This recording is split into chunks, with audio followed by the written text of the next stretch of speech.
Hi, everyone. My name is Les Velez, and welcome to the Opus interview series. Opus, the Organization for Paranormal Understanding and Support, is a 501c3 nonprofit organization founded in 1994. Our mission, simply put, is to help people having paranormal experiences. I'm the co-founder and chairman, and for more information on Opus, please go to our website at opusnetwork.org. I am absolutely honored today to have with me Kathleen Marden. Kathleen Marden's insatiable interest in UFOs and ET contact began in 1961 when her aunt and uncle, Betty and Barney Hill, and I'm sure most of you people certainly know about that case, had a close encounter and UFO abduction in New Hampshire's White Mountains. As a family member, Kathleen gained firsthand knowledge of Betty's and Barney's UFO encounter on the day they arrived home, and 2 days later, she, her parents, and siblings visited the Hills' home. She has devoted years of painstaking investigation of the Hills' anomalous events and archival research on their UFO abduction case. As the trustee of Betty's estate, she selected files from Betty's personal archival collection for a permanent collection from the permanent collection at the Milne Special Collections Library at UNH Library, University of New Hampshire, Durham, New Hampshire. You will find her case study of the evidence in her book with Stanton Freeman, Captured, the Betty and Barney Hill UFO Experience, updated in 2021. Since 1991, she has volunteered for the Mutual UFO Network in various positions, such as Director of Field Investigator Training and Founder Director of MUFON's Experiencer Resource Team.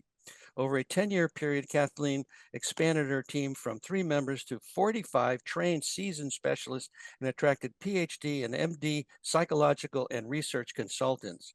Additionally, she sat on the Edgar Mitchell Free Advisory Board.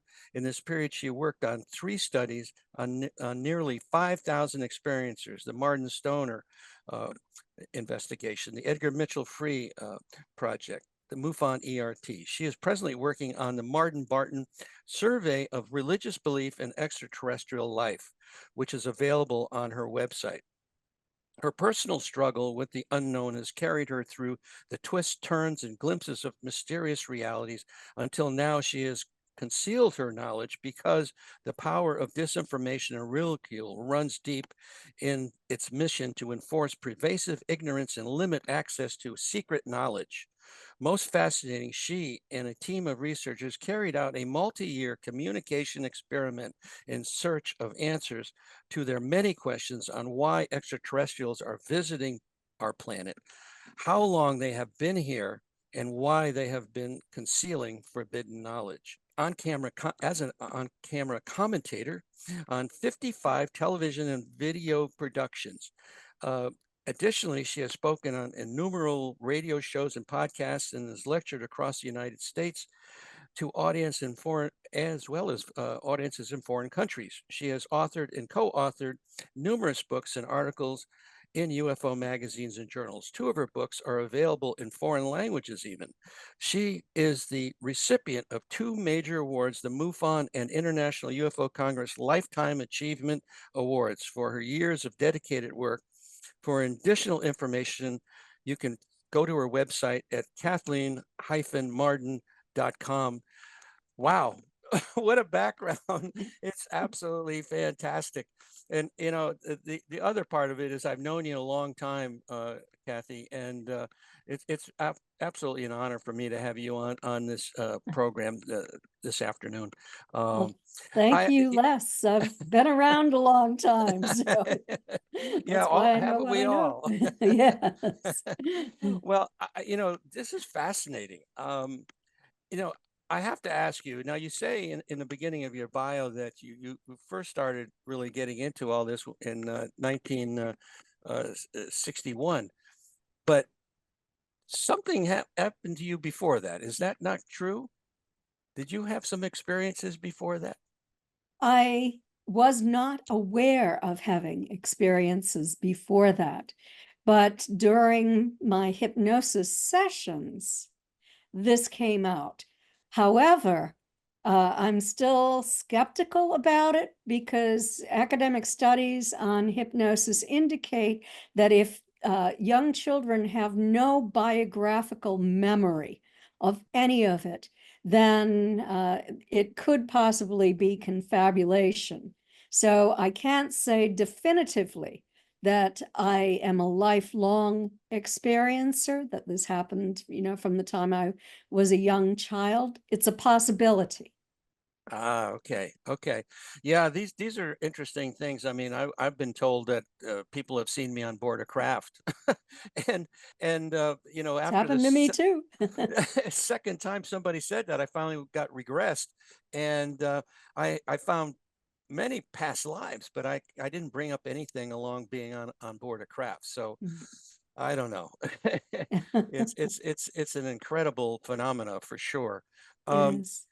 you know, this fourth paragraph or third paragraph in your bio here, you mentioned some really interesting things here about forbidden knowledge.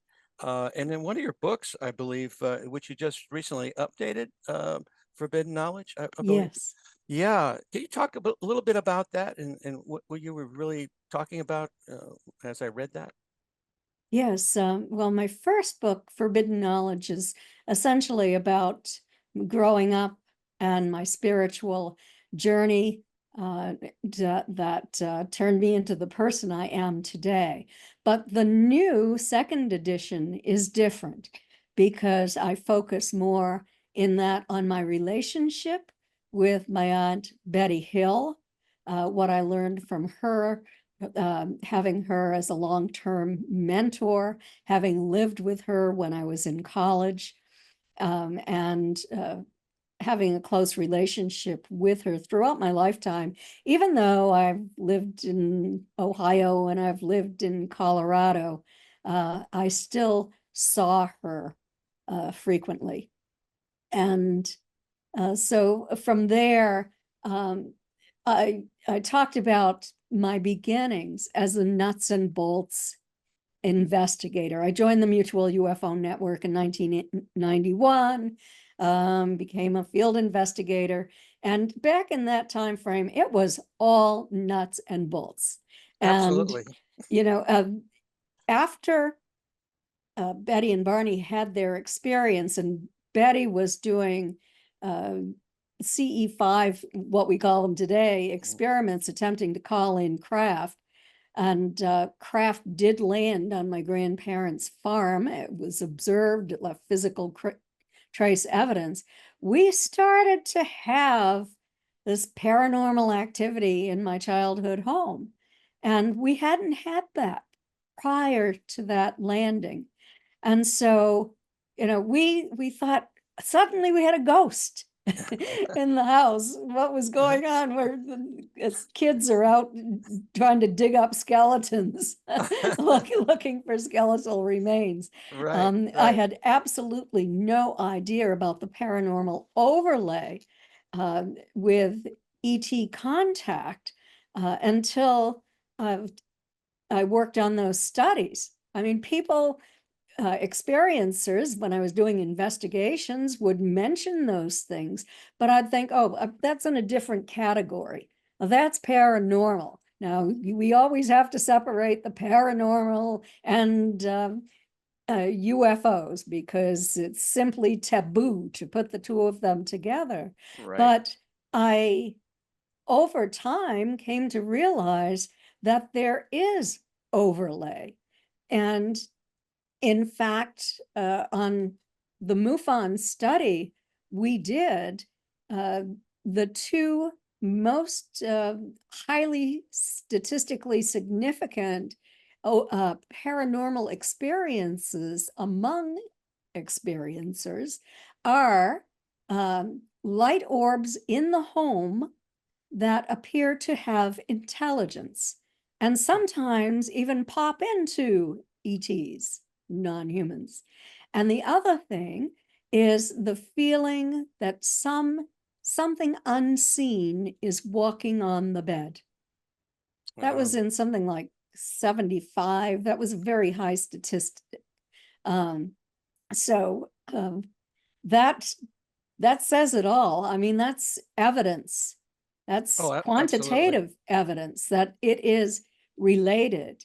And so then from there, I had to realize that what I was doing, the work that I was doing, the investigation, the research, and the experimentation was unorthodox. It was no longer acceptable in conservative ufology. So I talk a lot about that and that decision to step away from the nuts and bolts in order to really find answers that I was seeking.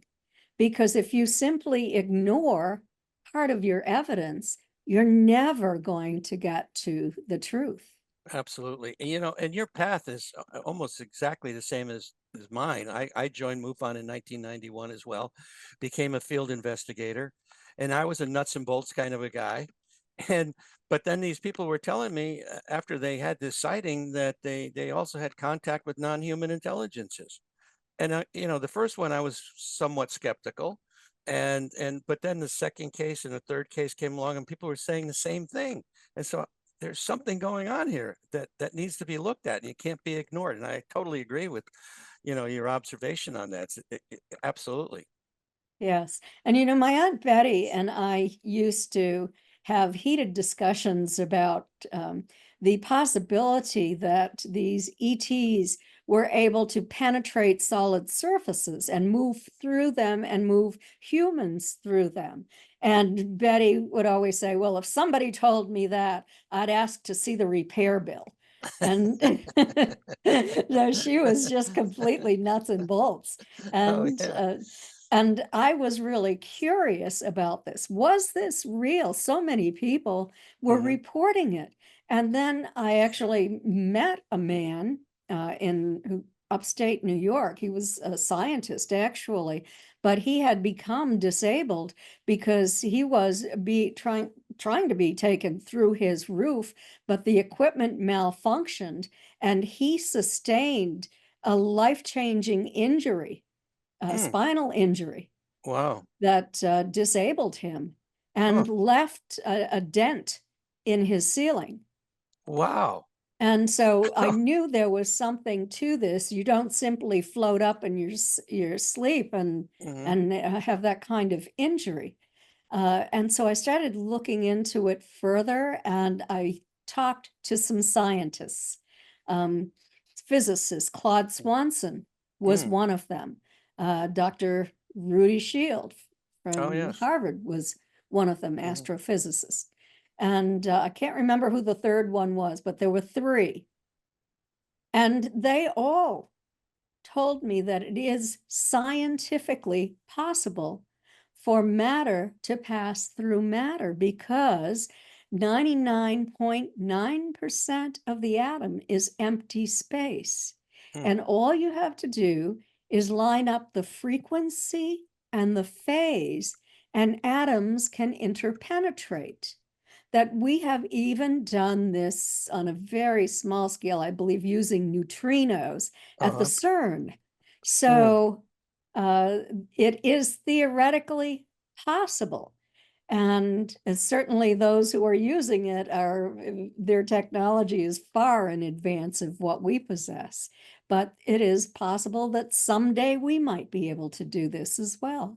Yeah, I've heard too that they've actually been able to teleport something. I mean, a very like a neutrino or something like that. But Yes. I mean, it's yeah. So our physics, modern day physics is not up to speed on these types of capabilities, which looks like magic. As Arthur C. Clarke, you know, Yes. talks about, that their technology is such that for us it just looks like magic, and it is for sure, Mhm. absolutely. Well, that I tell you the where we're headed. Where do you think we're headed with all of this right now? There's been such incredible revelations this past year, and with the congressional hearings and the fact that we do have crashed UFOs, we have alien bodies.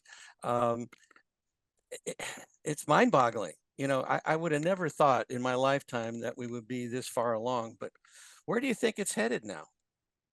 It depends upon who wins, is what happens. The Pentagon has given nothing but pushback Hmm. recently.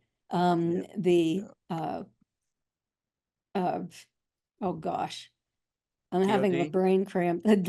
Yeah, well, DOD, the Department of Defense, but right? the DOD. um, uh, Arrow, Oh yeah. Oh, Arrow. Yep. ATIP, Eh, all of those programs in the beginning were serious programs, but mm-hmm, with every passing year, with the new funding and the new title change, it's become more and more amorphous. mm-hmm, And I worry about that because I think that the Pentagon has been preparing to simply launch another cover up. They've been giving pushback to Congress, and Congress is pretty angry about that because we are the ones who are funding the military. They work for us. They don't own us. We don't live in a dictatorship. And things well, at have to least not change yet. At there. least not yet. Right, at least not yet. But, they need to realize this, that we as citizens of the United States have the right to have our questions answered truthfully. And then they ended up pulling out all of the debunking reports historically and presenting them again. And those of us who have done research on the history and archival research, the way I have done, know that it is just a pack of lies. So why are they being so lazy, and why are they just presenting a pack of lies to the American public? And most people, most young people know that we're being visited. They Yeah. they know that this is real. And then you have the Pentagon who is trying to convince who that it must be China or it must be Russia. Um, well, how can they say that if you go back to 1939 Right. when this was occurring, into the 1940s, where there were these advanced flying discs that could outperform anything on this planet that were silent? What about those non-humans who were seen walking around? Those non-humans who were seen through the windows of craft. Well, in 1953, the CIA funded Robertson panel decided that what they would do is simply ridicule anyone who claimed that they had seen any of this publicly, ruin their reputations, uh, have scientists such as Dr. Donald Menzel use logical deduction rather than investigation Hmm. to explain these things away. And it's just not working any longer. People are too savvy. We have an internet now. Our Pentagon can't be very successful in lying to us anymore when we have so many high-ranking military officers who swear under oath that what they're saying is true. And then what do they get? Pushback, Hmm. threats. And threats. Yes. People attempt to destroy their reputations. Hmm. These very fine, dedicated military officers. And it's coming to those who mention non-humans. You Yeah. talk about that, you're in big trouble. Right. Right. David Fravor didn't receive that kind of pushback regarding Mm. the Tic Tac. Um, but you talk about non-humans, and um, you Yeah. The are flag going goes to up. experience difficulties. Yeah. Yes. Yeah. There's no question about it. The revelations that are coming forth right now are just coming, one right after the other. And I think that the Pentagon is going to have a very difficult time in trying to suppress this. And the thing that's really was so gratifying when I saw the congressional hearing when Grush was there, that it was so bipartisan. You had Democrats and Republicans that are usually knocking their heads together all the time, and they were in total agreement that, Yes. yeah, hey, you got to come forward with the truth. This, we need to know this. I was really happy to see that with Tim Burchett Yeah. and various members of Congress who were working together, cooperating, who had valid information. And now what do we have? It's no longer being viewed by the public. It's being suppressed. And, that needs to change too. We have a right to know. Oh, absolutely. I mean, we are paying the bill. We And are. we we need transparency, just like the theme of the MUFON symposium that was just held here in Irving, Texas, and people just basically telling the truth, and that seems to be a hard thing to do these days for some people. It certainly does. And for certain people, it's been very difficult for a very long time. That's right. That is absolutely correct.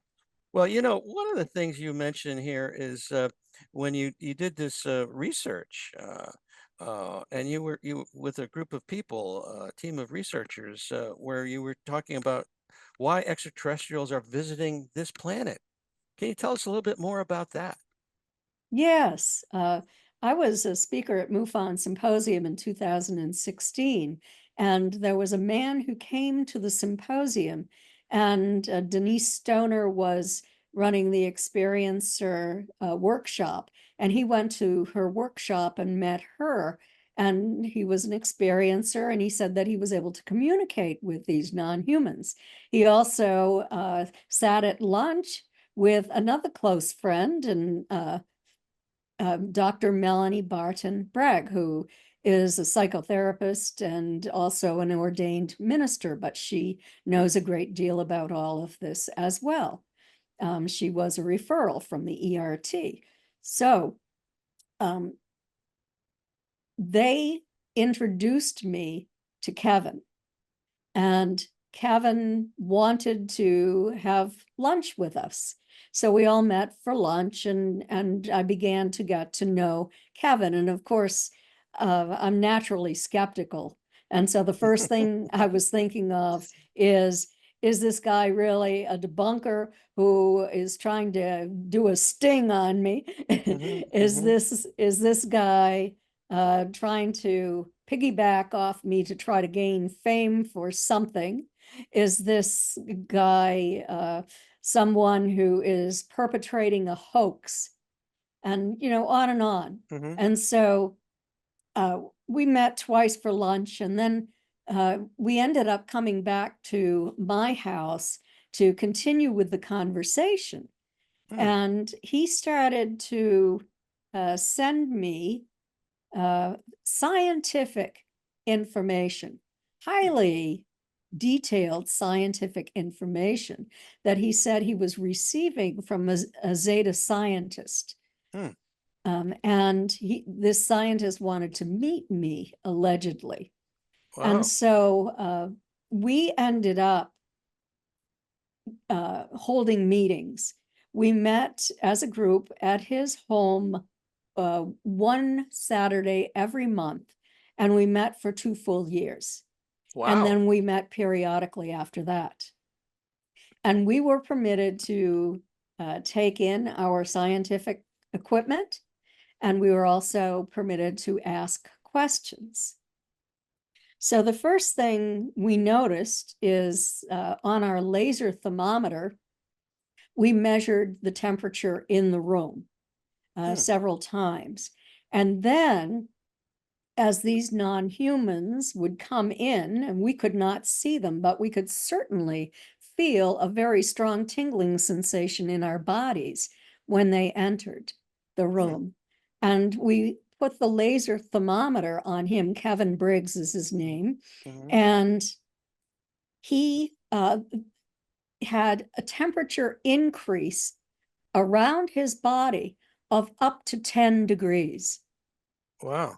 It was just amazing. And he was completely drenched with perspiration I was and going to say, extraordinarily tired at the end of each of these sessions. Initially, they only lasted about 45 minutes, but over time, they lasted much longer as he grew accustomed to this. He uh, hadn't done this in the past. well, I mean, it's amazing because, 10 degrees increase in your body temperature, that's 108 degrees Fahrenheit. And it's like, holy mackerel.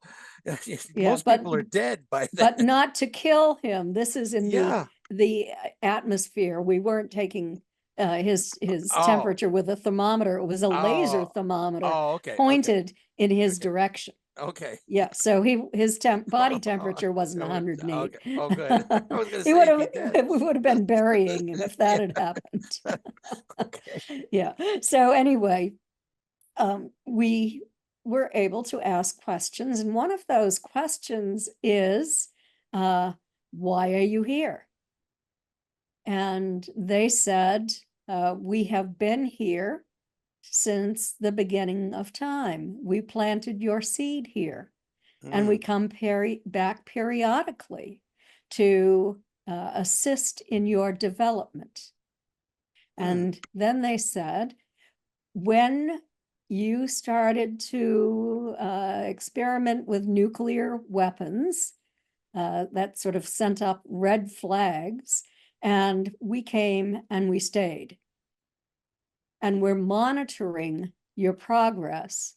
And at the same time, we are attempting to communicate to humanity to be better stewards to your environment, and also about the dangers of the use of nuclear weapons.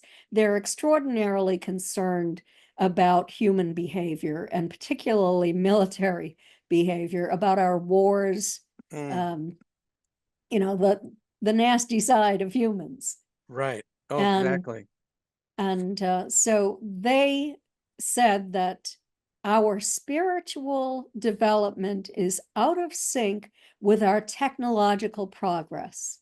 And when this happens, it could lead to the destruction of life on a planet. And they've seen this happen in the past. And so On this planet itself or on other it has planets? happened. They didn't Here. say on this. Oh, Uh-huh. no, they did say on this planet. They said it has happened on this planet before, Mm, and we won't let it happen this again. time. Oh, wow. That now see that's very interesting because you talk about Lemuria and Atlantis and all these supposedly highly technical civilizations that are gone. And so you start putting these pieces together, it really is very interesting. Yes. Yeah, it is. Um, There were fifth dimensional mhm, entities.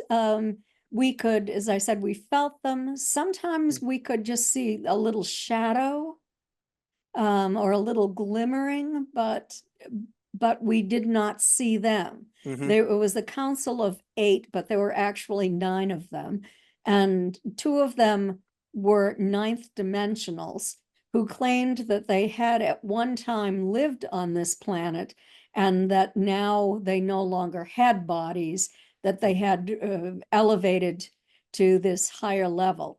One of mm, them was the lead of the Council of 8. The other one was a healer. And so she demonstrated to us that she could heal us when we were ill. mm, We also were given physical evidence to see. really? Wow. Yes, they showed us craft. Mhm,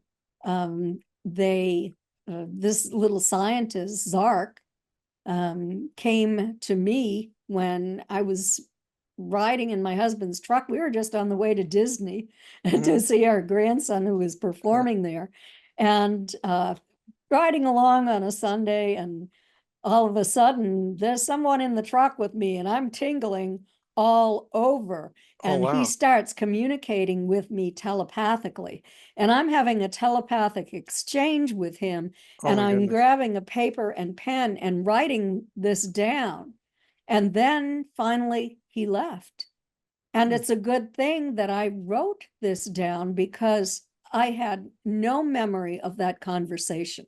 Really? Wow. Yes. I don't know what it was, if it was, and I wonder if that's why we don't remember when we're taken to craft and then returned.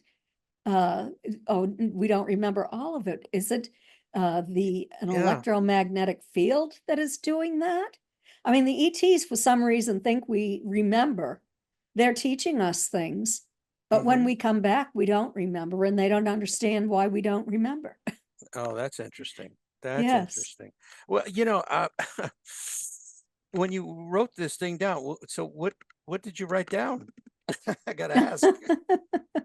What? I said, are you really an ET or are you a ghost? Oh. For one thing, just simple little conversation. Uh-huh. And he said, I am, you call me an ET. Hmm. I live in a different dimension. Different dimension. And that's one Yes. thing that Grush talked about. He was talking about interdimensionality. Hmm. So boy, I tell you, the pieces are starting to fall into Yeah. place, But a different solar system, a yeah. different planet, Uh-huh. but at a different dimension On, too. on top of that, oh my goodness. Yes. Yeah. And so they can come into our environment, but our visual range is so narrow that we Hmm. cannot see them, Right. although we can communicate with them and we can sense their presence through that strong tingling sensation. And boy, that is a trait that a lot of experiencers talk about.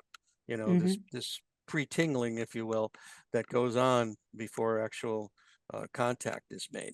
Um, and it's some kind of a field that's we're feeling it. We can actually sense it. So um, Absolutely. that they're putting some kind of energy out there. And so far it's not harmful, which is a good thing. Although there's been many cases where it is harmful, where they say that, well, is this, gamma rays, is it X-rays, is it microwave, or all the above, which I think um, Jacques Vallée talked about that in one of his books, that there could be a myriad of different energies that they're able to project. I got a question. One of the things that has come up with some of the experiences I've worked with is reincarnation. Have you had any types of conversation or information in that regard? Yes, well, I was a quantum healing hypnosis practitioner. And so I worked with experiencers primarily. And oftentimes we went back to past lives. And sometimes they were ETs in past lives. Sometimes they were visited by ETs in past lives. So that was interesting.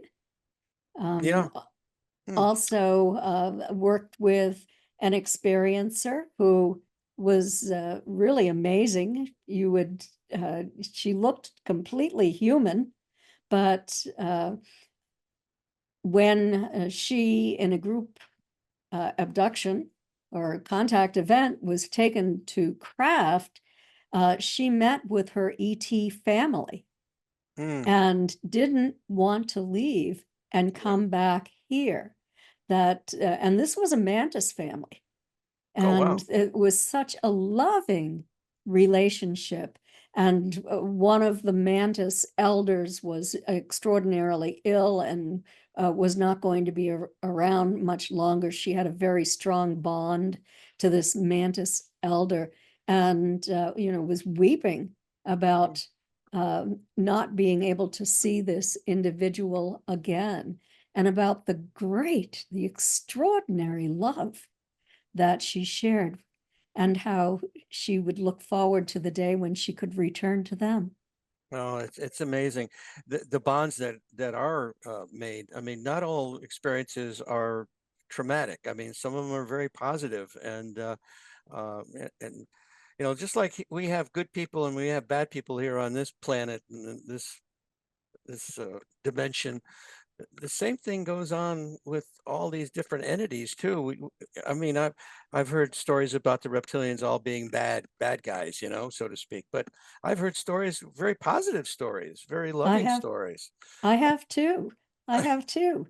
Reptilians that heal people, reptilians that are very loving, as well as the Yeah. ones who are just plain nasty and rape people and do all sorts of Oh, terrible things. oh, And then I also had a case where 3 people were taken to craft at the same time. And one of those had this very loving relationship and was so thrilled about it. And the one who was with her was so traumatized that she had to have EMDR therapy hmm in order to overcome this level of trauma that she was experiencing before I could even work with her. right. And come to find out, it wasn't a bad experience. It was just the fear factor. Fear plays so much, it colors our perception of what has occurred. So we might think that it's been a terrible experience, that we've been exploited, and then in the end, find out that it wasn't any of those things, that it was just kind Yeah, and gentle, and she and I learned something from it. yeah, and I think it really stems from how you're brought up, what kind of experiences you have growing up, that colors how you perceive things, and you know uh, for some reason maybe she was thinking these entities were demonic in some way, shape, or form, and which also does happen. There are Right, demons yes. that I'm aware of that. we I have to will. deal with. Um, Mhm. as well. And by the way, your book, Extraterrestrial Contact, is excellent.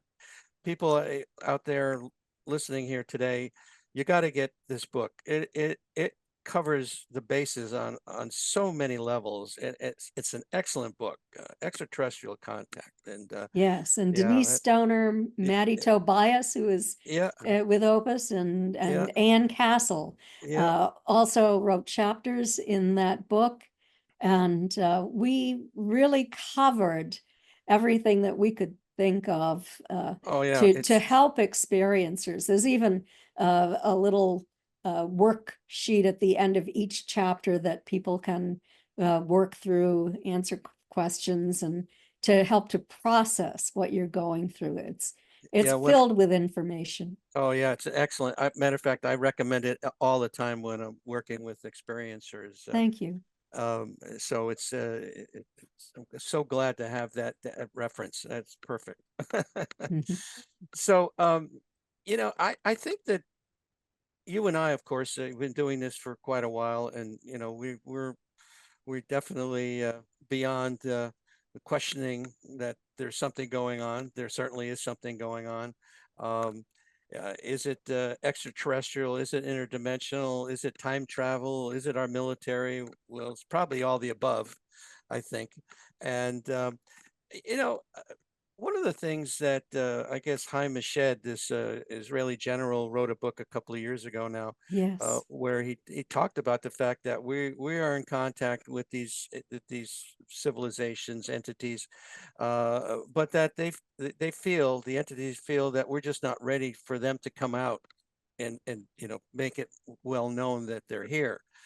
What are your thoughts on that? You think that that's truly what's happening, or is that's just another left turn?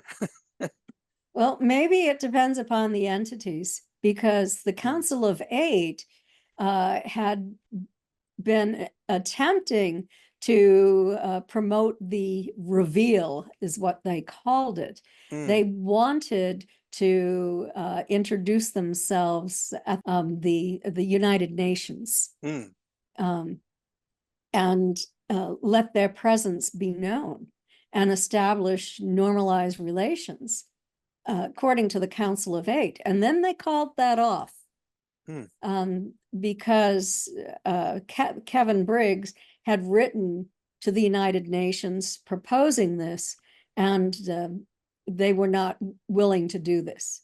The United Nations wasn't. Right. So, but I just heard recently from Kevin that we have now reached a tipping point where more than half the people in the world know that this is real. And that the non-human entities, the ETs, if you want to call them that, are now interested in pursuing this again, in making open contact. And I know that, the military will do everything they can to prevent this from occurring. Yeah, and in actuality, I think if the extraterrestrials want to reveal themselves, they can do it, and the military is not going to be able to stop it. Right. But it's fascinating that there's so many levels to this disclosure, if you will, that gets very complicated very quickly. As far as what happens, back in '92, the Roper organization had that survey that they did, where they, at that time, they felt like 6 million people had experiences with contact, and now you fast forward in time, and this is a worldwide phenomena. It just doesn't just happen here in the United States. It's all over the world. So how many more millions of people have had contact, had experiences? And I believe, and this is my own little theory, some people probably think it's crazy, but I believe we've all had an experience, whether we consciously remember it or not. That's a possibility, because they have been collecting DNA for a very long time. Yeah. So that's kind of the way I'm thinking these days, is that, and that person, two people said to me, I've seen you on board the craft. And I had a subsequent conversation with another person, and they said, well, maybe that person saw you in a past life where you actually were taken, So, if they can manipulate time and space, they can do anything. They can do anything. I mean, they could make a clone of you. Oh, good.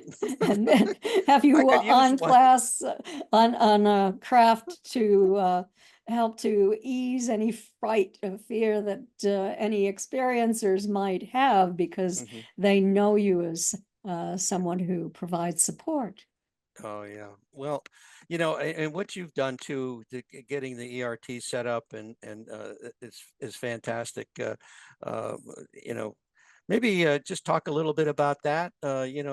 What they do, and how they do it, and I think the listeners would like to understand that a little better. Yes, well, I was initially asked to set up the ERT because there had been complaints from experiencers who were not taken seriously by investigators. Some investigators even said, you need to go see a psychiatrist, or, if you don't have physical evidence to show me it didn't happen, that kind of thing. And my heart went out to these individuals that, they were hurting already. A lot of them felt trauma, and to have them further traumatized by human beings was just completely unacceptable to me. And so Clifford Clift, who was the director of MUFON at that time, had asked me if I'd be willing to help MUFON by forming this team, what became a team. And so I agreed to do it. I had no idea what direction it was going to go in eventually, but we just one step at a time. I worked with David McDonald and Denise Stoner, and we wrote the protocols for how to investigate a UFO abduction. And then we started forming our team. Denise and I had done our first study on experiencers. We had 50 experiencers and a 25-person support I'm using the wrong words all over the place today. I don't know why. A 25-person control group. Ah, And okay. okay, so we developed a questionnaire, and it was kind of a tricky questionnaire that was posted on MUFON's website. And if you wanted to speak to a non-judgmental member of the ERT confidentially, then you could do that. And so people started filling out the questionnaire, and the team started to grow, and we had to bring more and more people in. We always had people who had worked with experiencers or were experiencers that knew this was true, had a certain level of knowledge that was required, and compassion. And so this went on for many years, and the team grew and grew. And from 2015 to 2018, members of the team and Dr. Don C. Don Derry from McGill University and I conducted the MUFON Experiencer Survey, which had 516 participants and more than 100 questions, and gave us a lot of information about the characteristics that experiencers share. And we had statistical data, and we also had open-ended questions as well. So we had qualitative data coming to us too, to give us a better understanding of these phenomena, all of these phenomena. And that was very helpful. From there, we became more of a support team. So we changed the name from research to resource. So it was the Experiencer Resource Team. Right now, I believe we have like 65 or so members, plus we have consultants, and you and I are both consultants. Right. So it makes 80 people in all. So it has grown. It has been highly successful. We've helped many, many people. But just recently, we have a new administration in MUFON, and they wanted to focus back on investigation. So in order to speak with a member of the ERT, you must first go through an investigation that's done at a state level by an experienced field investigator who has been trained in how to be compassionate toward experiencers. But it is a regular investigation, and they will pass judgment. They have to give that person a case disposition, and it's based upon UFOs. And so then you will have the opportunity to speak with a compassionate member of the ERT who will talk with you, who is highly knowledgeable, and who can give you a list of psychotherapists, hypnotherapists near you, or even online support groups or physical support groups, depending upon where you live. So those are services that we provide as part of the ERT's work. Yeah, it's a fantastic setup to enable to help these people that basically don't know where to turn. You know, a lot of them have gone to a psychiatrist or psychologist, and because they think they're going crazy, but they find out they don't have a psychopathology. Right. So then what? What do you do with that? You can't talk to your spouse or your family members or your fellow co-workers or your clergy. You know, so it puts them in a very difficult place. You know, it does, and just having the opportunity to have a non-judgmental conversation has helped so many people. It's like lifting a weight off their shoulders, and people feel so much better. And used to also know for certain that all that information was confidential. Now they can have anonymity, or they can let their identity be known, but they cannot have a complete confidentiality like Opus provides. Mm. Yeah, and this is always a tricky path to go down. Working with experiencers, you definitely want to try to keep the confidentiality because I mean it could affect people in a very detrimental way. What they might lose a job or when if it gets out and things of that nature. So yeah, we have a similar setup actually. Going way back before uh, MUFON decided to get you involved and look at the experiencer side of things. Opus was working with MUFON, and a lot of Mhm. the calls that were coming in were directed to our organization, and so I was helping these people, and so I was so elated when you came on board to head that up. Couldn't have had a better person to Thank you.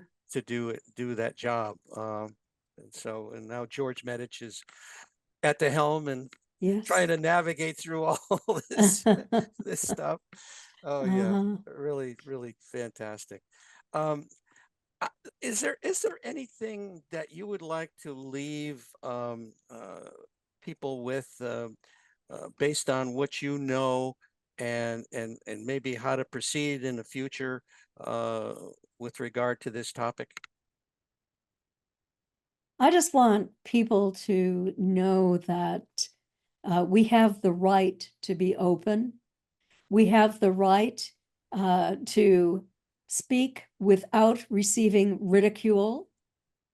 We have the right as Americans in the First Amendment to speak. No one has the right to threaten us, to attempt to stop us from speaking because they don't like the words that we're using. It might be politically incorrect to them. It might be taboo. But we, as citizens of the United States, have that right. And we need to use that right. And also, I want to tell people that if you are ridiculed, there are people who do this on a regular basis. They used to be known as debunkers. I always have said they're not debunkers because they're not taking the bunk out of anything. They're inserting the Right, bunk. bunk. So I call them disinformants, but just don't respond to them. Don't defend yourself. Don't give them power. That's extraordinarily important. We know what is occurring. You know what is occurring in your life. You don't have to satisfy anybody. Oh, that's well said. Well said. I remember when I first got involved with this phenomena, and I felt that I needed to proselytize about it and try to convince people that it's happening. And then I finally realized one day that that's a big waste of time. It's a huge waste of time. And the bottom line is that looking at and doing research as my organization has done as well. As a matter of fact, we're in the process of doing the second phase of the Omega-4 study, which the first phase is on our website. If you go to opusnetwork.org, you can see it there. But it's just that people will come to the realization one way or another that this is a real phenomena, and this has been so confirming to the people that are experiencers having these congressional hearings going on, where now people in the right positions are saying that, hey, yeah, they're here, folks. And you're probably you're involved with these people or these entities, whatever they may be. Uh, but it's fascinating. Well, is there anything else that you would like to mention before we sign off here about a book, your website, anything? Just Yes, well, my website is kathleen-marden.com. It's a lot of information on there. You can purchase autographed copies of my books there and also an autographed copy of my comparative analysis of my aunt and uncle's statements under hypnosis. You'll hear their words lined up. and also where I will be speaking next, and also the Marden-Barton survey on religious belief and extraterrestrial life. Anyone can fill that out. You don't have to be an experiencer. You can be a skeptic, but if you're a skeptic, we'd really love to have you fill it out. We're looking for 1,000 participants. Right now we have about 850, so we're getting Wow. closer. Wow, that's great. So, yeah, so please help us. Oh, fantastic. Well, Kathleen, I thank you so much for being with me today. It's been fascinating. You're such a wealth of knowledge, and you have such a compassionate heart that you know, if the rest of the world felt like you, that we wouldn't have wars and we would be in a lot better shape. So, so thank you for being with me today, and everybody out there listening, thank you for listening. And you know, Opus is a nonprofit, so we depend on donations. So if you find in your heart that you can donate a little bit, we would greatly appreciate it. And we are also on YouTube, so please subscribe and hit that donate button there too. We have them all over the place. So again, Kathleen, thank you so much, and I look forward to maybe doing it again. Well, sounds great to me, Les, and I apologize for that little bit of post-COVID syndromes clicking in there just a couple of times. That's all right. I'm doing much better, but once in a while it happens. Oh yeah, I know. I've had friends go through the same thing. It's like a brain fog all of a sudden, It you is. know. Yeah, Suddenly the word is gone. yeah.